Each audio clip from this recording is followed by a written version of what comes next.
The White Lotus Explained, Season 1, Episode 1, Arrivals. The White Lotus kicks off at a luxury resort on Maui, Hawaii, where 3 groups of wealthy guests arrive for vacation. Shane and Rachel Patton are newlyweds on their honeymoon.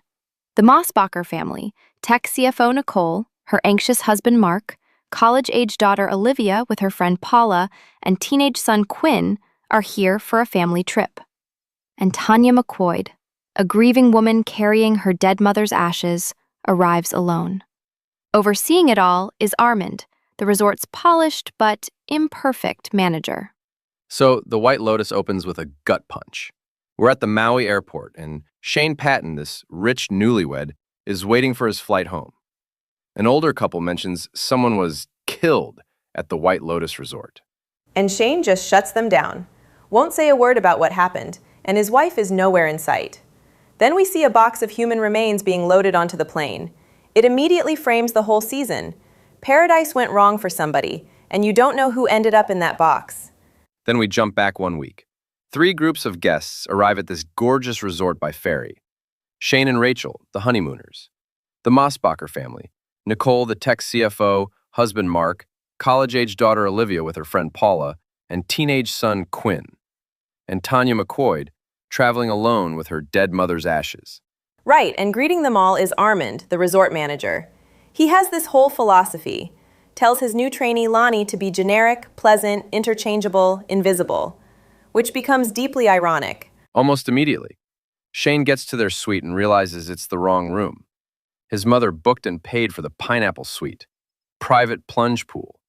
They got the palm suite instead. Still gorgeous, ocean view, but not what was promised. And Rachel thinks the room is amazing.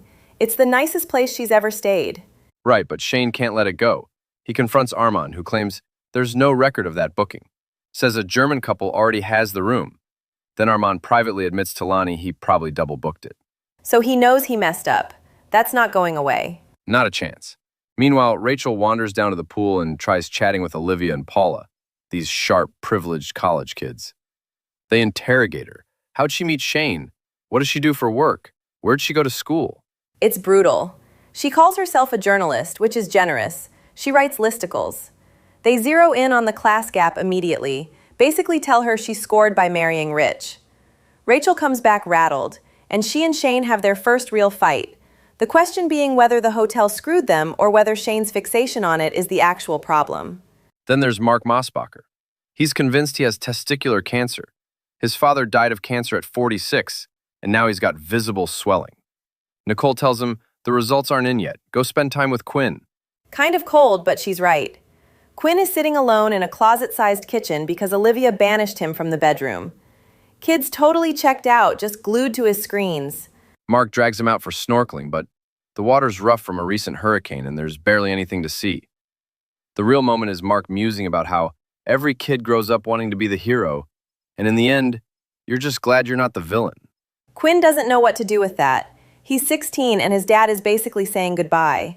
Meanwhile, Tanya is desperate for a spa massage. She's got a herniated disc. She's exhausted. But everything's booked. Belinda, the spa manager, offers a consultation instead. Affirmations, a ceremonial chant.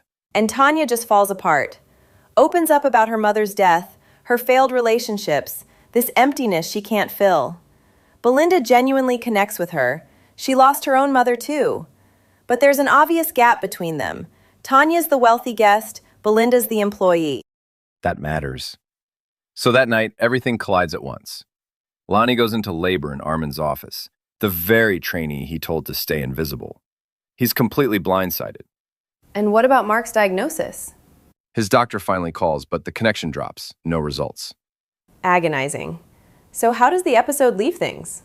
Shane and Rachel make up in bed, vowing they'll always be young and in love, that nothing will ever go wrong for them. Sweet on the surface. But we already know from that opening scene, someone's going home in a box. Everyone arrives in paradise convinced this will be perfect, and we already know it won't be. Someone at the White Lotus will not survive the week. Shane has proof the hotel owes him a better room. Mark still doesn't know if he has cancer.